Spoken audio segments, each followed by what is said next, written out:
করোনায় লাফিয়ে বাড়ছে মৃত্যু ও শনাক্ত। 24 ঘন্টায় 85 জনের প্রাণহানি, শনাক্ত ছাড়ালো 20%। রাজধানীতেও হাসপাতালে বাড়ছে চাপ।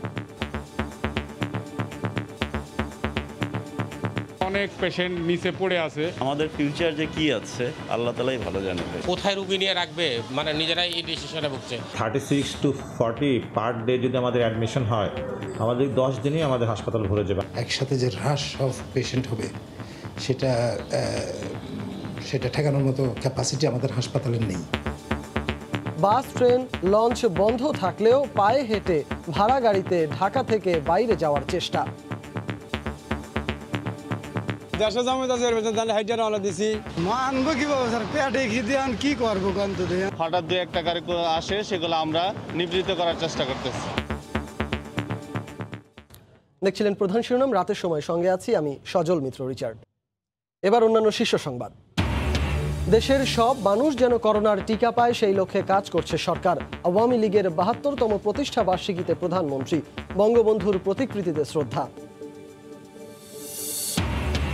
খাগড়াছড়ির দুর্গম পাহাড়ে সেনাবাহিনীর ইউরোপীয় ধাঁচের সড়ক, ঢাকার সঙ্গে দূরত্ব কমবে 68 কিলোমিটার, বাড়বে পর্যটক আকর্ষণ।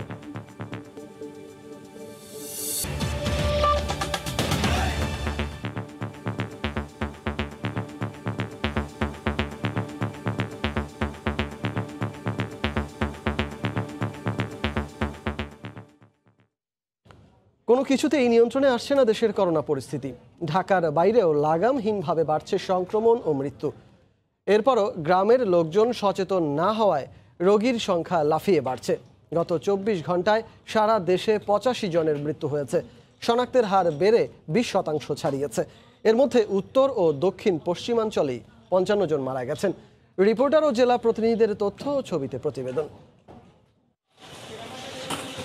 পাল্লা দিয়ে বাড়ছে মৃত্যু ও সংক্রমণের হার। শহর কিংবা গ্রাম, সব জায়গায় শ্বাসকষ্ট, জ্বর, সর্দি, কাশি নিয়ে বাড়ছে রোগীর সংখ্যা। অনেকে আবার মৌসুমি জ্বর বলে বিষয়টি উড়িয়ে দিচ্ছেন কিংবা সামাজিকতার ভয়ে চেপে যাচ্ছেন। এতে পরিস্থিতি আরও ভয়াবহ হচ্ছে। খুলনা অঞ্চলে 24 ঘন্টায় মারা গেছেন 36 জন। করোনা ডেডিকেটেড হাসপাতালে নমুনা দিতে আসা সাধারণ মানুষের হয়রানির অভিযোগের শেষ নেই। যখন টিকিট দিচ্ছে এটা খুবই গাদারি, দাঁড়াই আছে তীর্থের কাকের মতন, এইভাবে চলতেছে।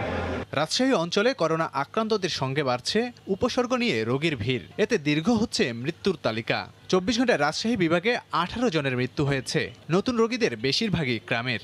ডে বাই ডে যে পরিস্থিতির দিকে যাচ্ছে, আমাদের ফিউচার যে কি আছে আল্লাহ তাআলাই ভালো জানে। কোথায় রুগী নিয়ে রাখবে থাকবে কিনা এরকম মানে নিজেরাই এই ডিসিশনে ভুগছে, অনেকে চলেও যাচ্ছে। দেখা যাচ্ছে যে আমরা বেড বাড়াচ্ছি আর রোগী তার চেয়ে বেশি হারে বাড়তেছে। গ্রামের লোকজন আমরা করোনা হলে বলতেছে আমি করোনা হয়েছে, ওরা একটা লুকায়। সংক্রমণের উচ্চ ঝুঁকিতে থাকা যশোরের অবস্থা বেগতিক। জেলার হাসপাতালগুলোতে একদিনে 9 জন মারা গেছেন। এদিকে হঠাৎ করেই মৃত্যুর মিছিল বেড়ে গেছে সীমান্তবর্তী জেলা ঝিনাইদহে। 24 ঘন্টায় 8 জন মারা গেছেন। আক্রান্তের হার 51.54%। ভারতীয় ভেরিয়েন্টেরই সংক্রমণটা ছড়িয়ে পড়েছে, এমন করে সে কারণে মৃত্যুর হারটা আগের থেকে একটু বেশি। সাতক্ষীরায় থামছে না মৃত্যু ও সংক্রমণের হার। 24 ঘন্টায় করোনায় ও উপসর্গে 8 জনের মৃত্যু। ভয়াবহ পরিস্থিতি চুয়াডাঙ্গায়। একদিনের সর্বোচ্চ শনাক্তের হার 90%, মারা গেছেন 5 জন। চট্টগ্রামে প্রতিদিনই হু হু করে বাড়ছে মৃত্যুর সংখ্যা। গত 24 ঘন্টায় বিভাগটিতে 7 জন মারা গেছেন। লাবিব হাসান, সময় সংবাদ। দেশের করোনা পরিস্থিতি নিয়ে আলোচনা করতে আজ আমাদের স্টুডিওতে উপস্থিত আছেন আমাদের সহকর্মী তোহা খান তামিম। আমরা সরাসরি চলে যাব তার কাছে। তামিম, আপনাকে স্বাগত। ধন্যবাদ রিচার্ড। তামিম, আমি যেটা দিয়ে আসলে শুরু করতে চাচ্ছি সেটি হচ্ছে প্রতিনিয়তই আমাদের দেশের করোনা পরিস্থিতি ভয়াবহ আকারে আসলে এগিয়ে যাচ্ছে এবং সেটা ভয়াবহ প্রভাব বিস্তার করছে, ভয়াবহ হচ্ছে। তো আপনার কাছে আমার প্রথম প্রশ্ন, যে সার্বিক অবস্থা বিবেচনায় বর্তমান করোনা পরিস্থিতি কি তথ্য আছে আপনার কাছে? রিচার্ড, দিন যত যাচ্ছে ততই কিন্তু করোনার যে চোখ রাঙানি সেটি বাড়ছে। আমরা দেখেছিলাম যে প্রথম যে আমাদের ঢেউ সেটি গত বছরের শেষের দিকে কিন্তু একেবারে তলানিতে নেমে এসেছিল। এরপরে আমরা দেখেছি যে বছর শুরুর কিছু পরে অর্থাৎ মার্চ মাসে করোনার ঊর্ধ্বগতি, এরপরে কিছুটা নিম্নগতি দিয়ে আবারও কিন্তু করোনার যে ঊর্ধ্বগতি, এবং সেটি দিন সময় যত বাড়ছে ততই কিন্তু সেটি বেড়েই চলেছে। রিচার্ড, আমরা গত 24 ঘন্টার করোনা পরিস্থিতির দিকে একটু নজর বলি আসি। আমরা দেখতে পাচ্ছি যে গত 24 ঘন্টা যে করোনা পরিস্থিতি, গত 24 ঘন্টায় নমুনা পরীক্ষা হয়েছে 28,256টি, যেটি গতকালের থেকেও রিচার্ড বেশি। আমরা দেখতে পাচ্ছি যে এই যে নমুনা পরীক্ষা হয়েছে এর বিপরীতে শনাক্ত হয়েছে 5,727 জন, যেটা কিন্তু গতকালের থেকে প্রায় 1,000 বেশি, অর্থাৎ পরীক্ষা এবং শনাক্ত দুটোই কিন্তু বেশি। রিচার্ড, সবচেয়ে উদ্বেগের যে বিষয়টি সেটি হচ্ছে যে আমরা দেখতে পাচ্ছি যে গত 2 মাসে শনাক্তের যেই সংখ্যাটা সেটি কিন্তু 19-এর ঘরে ছিল, আমরা আজ দেখতে পাচ্ছি সেটি দাঁড়িয়েছে 20.27%। তার মানে গত 2 মাসে 20-এর ঘরে সেটি ছোঁয়নি, সেটি এইবারই কিন্তু 20.27% এসেছে। এবং মৃত্যুর যে পরিস্থিতি সেটিও কিন্তু বেশ উদ্বেগজনক। আমরা দেখতে পাচ্ছি যে গত 24 ঘন্টায় 85 জন মারা গিয়েছে এবং সেটি খুলনা বিভাগে সবচাইতে বেশি। আমরা যদি বিভাগ ভিত্তিক যেই মৃত্যুর বিষয়টি সেটি যদি রিচার্ড একটু আমরা চোখ বুলিয়ে আসি, তাহলে আমরা দেখতে পাবো যে ঢাকা বিভাগে আমাদের মারা গেছেন 19 জন, চট্টগ্রামে 7 জন, রাজশাহীতে 18 জন।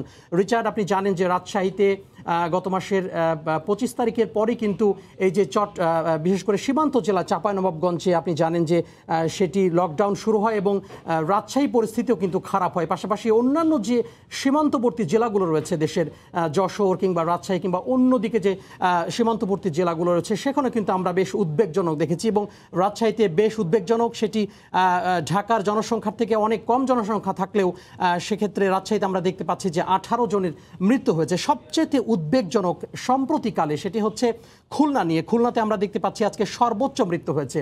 আপনি জানেন রিচার্ড যে ঢাকার কিন্তু জনসংখ্যা অনেক বেশি খুলনার চাইতে, তারপরেও কিন্তু আমরা দেখতে পাচ্ছি যে খুলনাতে 36 জন মারা গেছেন। যদিও বরিশালের অবস্থাটা আমরা দেখতে পাচ্ছি যে 1 জন মারা গিয়েছেন, রংপুরে 1 জন, ময়মনসিংহে 3 জন, সব মিলিয়ে 85 জন আজকে মারা গিয়েছেন।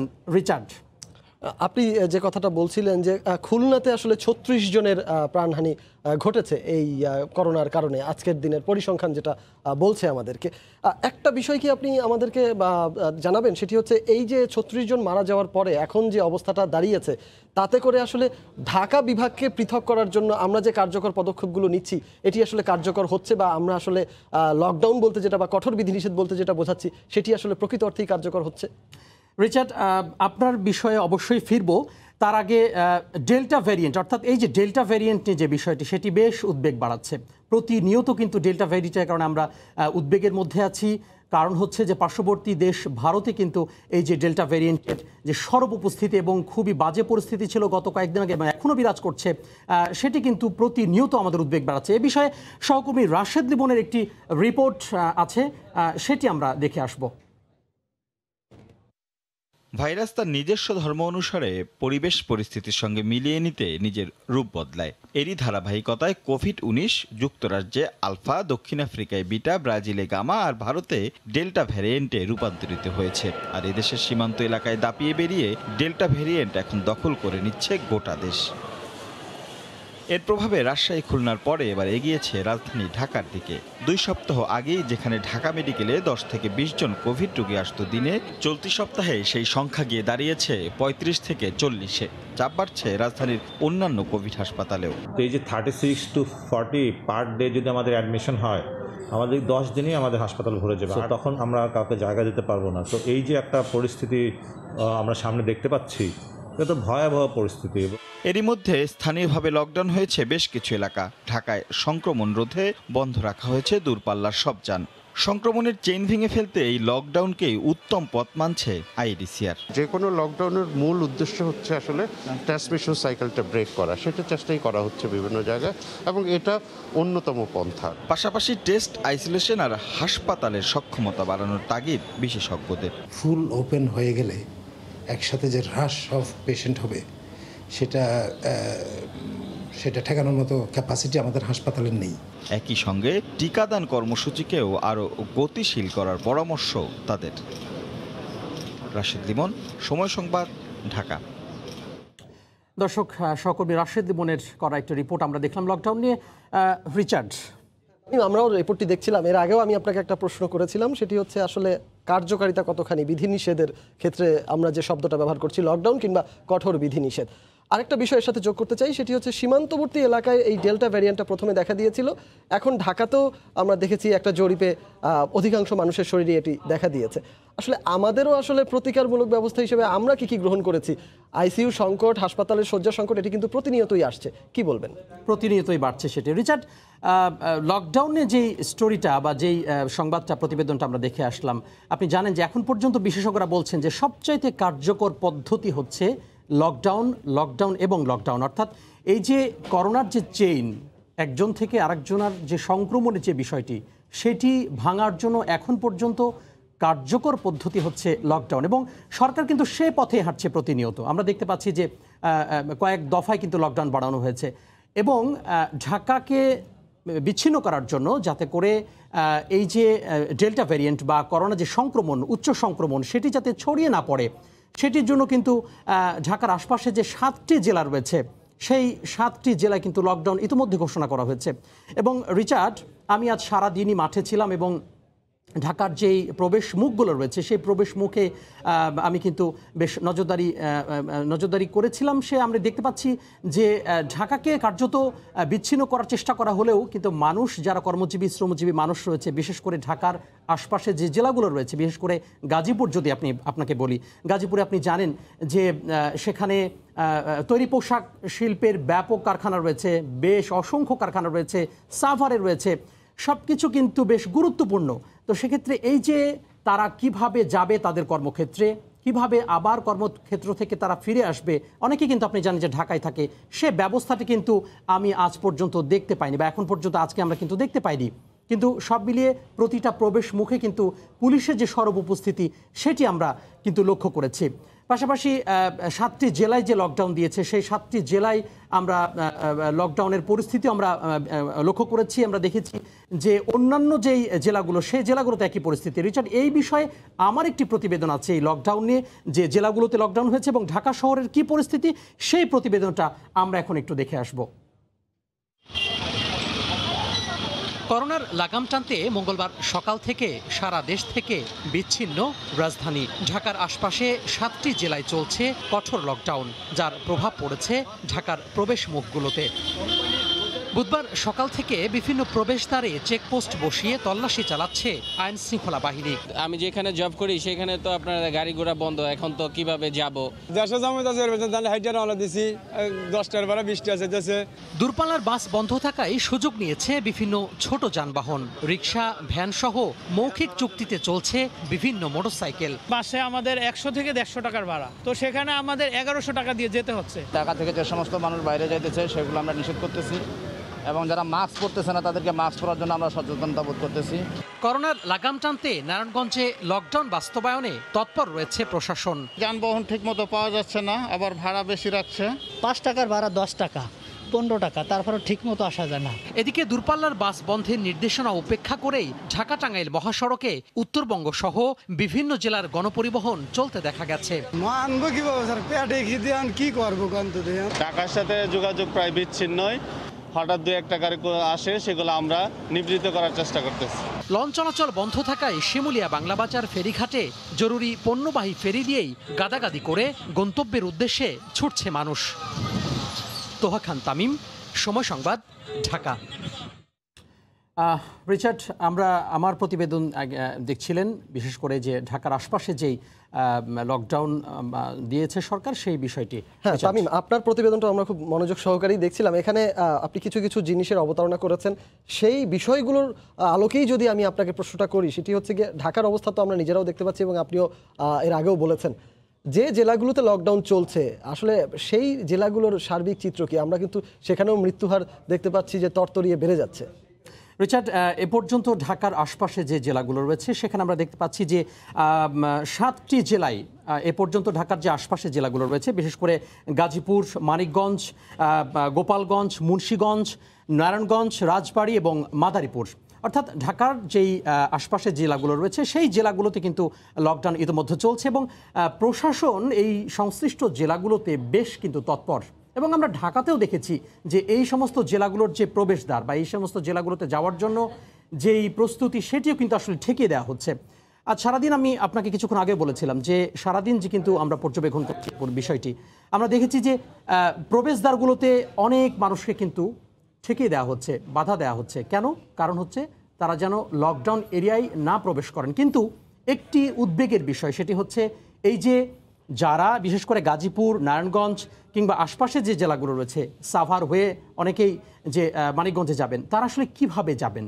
এর যে সমাধানটা, অর্থাৎ অনেক মানুষ আমাদেরকে অভিযোগ করেছেন যে আমি কর্মস্থলে যেতে পারছি না, আমার অফিস চলছে, আমার কাজ আছে, কিন্তু সেই কাজে কিন্তু আমি যেতে পারছি না। সেক্ষেত্রে এই বিষয়টিও কিন্তু বিশেষজ্ঞরা বলছেন যে শুধু লকডাউন নয়, যাতে করে কর্মজীবী শ্রমজীবী মানুষ তারা তাদের যে কাজ, সেটি কিন্তু সরকারও বলেছে লকডাউনের ব্যাপারে যে জরুরি যে সেবাদানকারী প্রতিষ্ঠানগুলো রয়েছে বা যারা অফিস আদালত রয়েছে তারা কিন্তু নির্বিঘ্নে চলাচল করতে পারবেন, কিন্তু সেই বিষয়টি যাতে আরও নির্বিঘ্ন হয়, নিরাপদ হয়, সে বিষয়টি কিন্তু আসলে বলছেন। সব মিলিয়ে বলা যায় যে বিশেষজ্ঞরা এখন পর্যন্ত করোনার রুখতে, করোনা কন্ট্রোলে আনতে, প্রতিরোধ করার জন্য সবচাইতে যে কার্যকর পদ্ধতি লকডাউন এবং লকডাউনের কথাই বলছেন।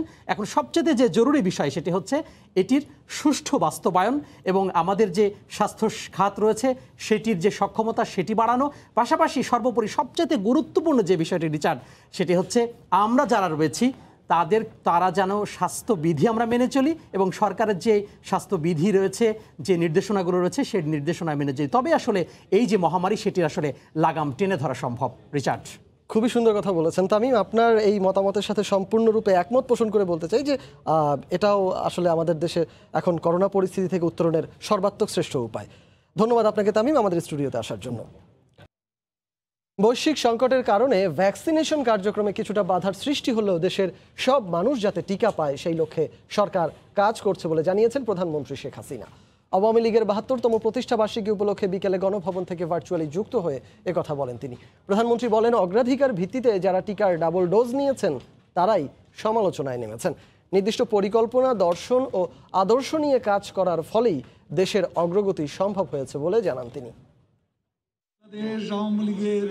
মুক্তিযুদ্ধে নেতৃত্ব দেয়া আওয়ামী লীগ পা রাখল প্রতিষ্ঠার ৭৩ বছরে। করোনার মধ্যে প্রতিষ্ঠাবার্ষিকীর অনুষ্ঠানেও নেই উৎসবের কোনো ঘনঘটা। বুধবার বিকেলে বঙ্গবন্ধু অ্যাভিনিউয়ে আওয়ামী লীগের কেন্দ্রীয় কার্যালয়ে আয়োজিত অনুষ্ঠানে ভার্চুয়াল মাধ্যমে যোগ দিয়ে সভাপতিত্ব করেন দলীয় প্রধান ও প্রধানমন্ত্রী শেখ হাসিনা। তিনি বলেন, শুধুমাত্র মানুষের অধিকার প্রতিষ্ঠায় কাজ করার কারণেই রাজপথে জীবন গেছে অগণিত আওয়ামী লীগ কর্মীর। বারবার আঘাত এসেছে দলের ওপরও। আওয়ামী লীগ তো হীরার টুকরা, যতবার কেটেছে তত আরো জলজল হয়েছে, আরো নতুনভাবে জ্যোতি ছড়িয়েছে। যে সংগঠন মানুষের অধিকার প্রতিষ্ঠার লক্ষ্য নিয়ে গড়ে ওঠে সেই সংগঠনকে এত সহজে শেষ করে দেয়া যায় না। অবৈধভাবে ক্ষমতা দখলকারীরা শুধু ভোগ বিলাস আর হত্যায় মগ্ন ছিল বলেও আক্ষেপ প্রধানমন্ত্রীর। মার্শাল জারি অবস্থায় যে দল তৈরি করে সেটাই একটা হলো বিএনপি আর পরবর্তী আর একটা হলো জাতীয় পার্টি। বিএনপি জাতীয় পার্টি তো জনগণের কল্যাণের জন্য কাজ করেও কিন্তু উঠে আসেনি। আজকে বাংলাদেশের যে উন্নয়ন, তো সেটাও কিন্তু আওয়ামী লীগের হাতেই। আমাদের উন্নয়নে কোনো ম্যাজিক না, এটা আমাদের পরিকল্পনা, একটা দর্শন, একটা আদর্শ। করোনা সংকটের মধ্যেও দক্ষিণ এশিয়ায় একমাত্র বাংলাদেশই ভালো অবস্থান ধরে রেখেছে জানিয়ে শেখ হাসিনা বলেন, বৈশ্বিক সংকটের পরও দেশের সবাইকে ভ্যাকসিন দেওয়ার চেষ্টা করছে সরকার। বাংলাদেশের প্রত্যেকটা মানুষের কাছে যেন এই ভ্যাকসিনটা পৌঁছে যায় তার ব্যবস্থা আমরা পর্যায়ক্রমিকভাবে নিচ্ছি এবং সেটাই আমরা করব। যাদেরকে আমরা অগ্রাধিকার ভিত্তিতে আগেভাগে ভ্যাকসিন দিয়েছি তাদের 2 ডোজ নেওয়ার পর তারা এখন সমালোচনা করেন, অথচ তারাই কিন্তু সবার আগে নিয়েছেন। তো সেটাই অবাক লাগে যে তারা যখন নিয়েছিলেন তখন তো এই কথা বলেননি। রাজনৈতিক শক্তি হয়ে মানুষের জন্য সর্বান্তকরণে কাজ করতে দলের নেতাকর্মীদের আহ্বান জানান সরকার প্রধান শেখ হাসিনা। অতন্ত্র প্রহরীর মতো বাংলাদেশের মানুষের পাশে থাকবে আওয়ামী লীগের প্রত্যেকটা নেতাকর্মী। দেবাশিস রায়, সময় সংবাদ, ঢাকা। এদিকে দলের ৭২তম প্রতিষ্ঠাবার্ষিকী উপলক্ষে বঙ্গবন্ধুর প্রতিকৃতিতে শ্রদ্ধা নিবেদন করেছেন দলের সভাপতি ও প্রধানমন্ত্রী শেখ হাসিনা। শ্রদ্ধা নিবেদন করেন আওয়ামী লীগের নেতারাও। এ সময় সাধারণ সম্পাদক ওবায়দুল কাদের বলেন, জনগণকে সঙ্গে নিয়েই দেশের উন্নয়নে কাজ করছে আওয়ামী লীগ। বাংলাদেশের স্বাধীনতা অর্জন সহ জাতির প্রতিটি ইতিবাচক অর্জনের নেতৃত্বে ছিল বাংলাদেশ আওয়ামী লীগ। টানা তৃতীয় মেয়াদে রাষ্ট্রীয় ক্ষমতায় থাকা অভিজ্ঞ এই রাজনৈতিক দলটির ৭২তম প্রতিষ্ঠা বার্ষিকীতে বুধবার সকালে ধানমন্ডির ৩২ নম্বরে জাতির জনক বঙ্গবন্ধু শেখ মুজিবুর রহমানের প্রতিকৃতিতে শ্রদ্ধা জানান আওয়ামী লীগ সভাপতি ও প্রধানমন্ত্রী শেখ হাসিনা। শ্রদ্ধা নিবেদন শেষে কিছুক্ষণ নীরবে দাঁড়িয়ে থাকেন তিনি।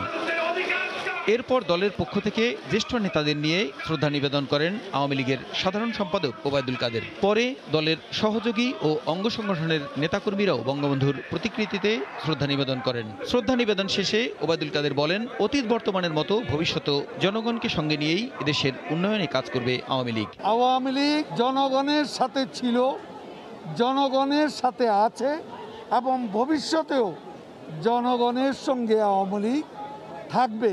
কোনো ষড়যন্ত্রই দেশের মাটি ও মানুষকে আলাদা করতে পারবে না বলেও জানান দলের সাধারণ সম্পাদক। শত ষড়যন্ত্রই আওয়ামী লীগকে মাটি মানুষ থেকে এ যাবৎ বিচ্ছিন্ন করতে পারেনি, ইনশাল্লাহ ভবিষ্যতেও পারবে না। বঙ্গবন্ধু থেকে শেখ হাসিনা যে ঐতিহ্য আমরা বহন করে চলছি, এই ধারা অব্যাহত থাকবে। সাম্প্রদায়িকতার মূলোৎপাটন করে বঙ্গবন্ধুর সোনার বাংলা গড়ে তুলতে আওয়ামী লীগ কাজ করে যাবে বলেও মন্তব্য করেন ওবায়দুল কাদের। প্রসূন আশিস, সময় সংবাদ, ঢাকা। বিশ্বের ব্যস্ততম নগরী যুক্তরাষ্ট্রের নিউ ইয়র্ক সিটির প্রাইমারি নির্বাচনে দুজন বাংলাদেশি নারী প্রার্থী বিজয়ী হতে চলেছেন। তারা হলেন কুইন্স কাউন্টি সিভিল কোর্টের বিচারক পদে অ্যাটর্নি সোমা সাঈদ ও ব্রুকলিনের কাউন্সিল ওমেন হিসেবে শাহানা হানিফ। মঙ্গলবার অনুষ্ঠিত নির্বাচনে রেকর্ড সংখ্যক বাংলাদেশি ভোট দেন। নিউ ইয়র্ক থেকে বিস্তারিত জানাচ্ছেন হাসানুজ্জামান সাকি। নিউ ইয়র্কের রাস্তায় এ যেন অভাবনীয় দৃশ্য। মাইকে বাংলায় ভোট চাওয়া হচ্ছে প্রার্থীদের পক্ষে। প্রতিটি কেন্দ্রে ভোটারদের উপস্থিতি যেমন ছিল, তেমনি প্রার্থীদের পক্ষেও ভোট চেয়েছেন অনেক বাংলাদেশি। নির্বাচনে ১২ জন বাংলাদেশি বিভিন্ন ডিস্ট্রিক্টে কাউন্সিলম্যান পদে প্রার্থী হন। এটা কখনোই হতে পারতো না যদি বাংলাদেশিরা ভোট দিতে বের হতো না। সো আমরা অনেক এক্সাইটেড। নিউ ইয়র্কের কুইন্স কাউন্টি বিচারক পদে প্রার্থী হয়েছিলেন একমাত্র বাংলাদেশি অ্যাটর্নি সোমা সাঈদ। প্রথম বাংলাদেশি আমেরিকান ওম্যান কুইন্স থেকে একজন জাজ হবে, সে মুসলিম, এবং সব কমিউনিটি থেকে আমি সাপোর্ট পেয়েছি। ভোটাররা জানান সুন্দর পরিবেশে সুষ্ঠুভাবে ভোট সম্পন্ন হয়েছে।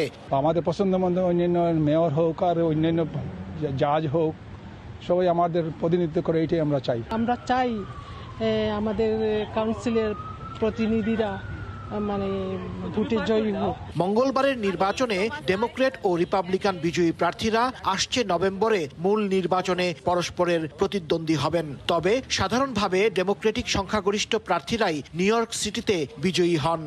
বৈরী আবহাওয়ায় বৃষ্টির মধ্যেও ভোটারদের উপস্থিতি ছিল চোখে পড়ার মতো। ভোট কেন্দ্রের বিভিন্ন নির্দেশনায় বাংলা লেখা ছাড়াও ব্যালট পেপারেও ছিল বাংলা, আর ছিল দোভাষীর ব্যবস্থা। হাসানুজ্জামান সাকি, সময় সংবাদ, নিউ ইয়র্ক। এ পর্যায়ে শীর্ষ সংবাদ জানিয়ে দিচ্ছি আরেকবার। করোনায় লাফিয়ে বাড়ছে মৃত্যু ও শনাক্ত। ২৪ ঘন্টায় ৮৫ জনের প্রাণহানি। ২ মাস পর শনাক্ত ছাড়ালো ২০%। রাজধানীতেও হাসপাতালে বাড়ছে চাপ। দেশের সব মানুষ যেন করোনার টিকা পায়, সেই লক্ষ্যে কাজ করছে সরকার। আওয়ামী লীগের ৭২তম প্রতিষ্ঠা বার্ষিকীতে প্রধানমন্ত্রী। বঙ্গবন্ধুর প্রতিকৃতিতে শ্রদ্ধা। এবং ঢাকা মাওয়া মহাসড়কে রাতের বেলা ঢিল মেরে গাড়ির গতিরোধ করে ছিনতাই, জড়িত বুস্টার গ্যাং নামে একটি চক্র। ৭ তরুণ আটক।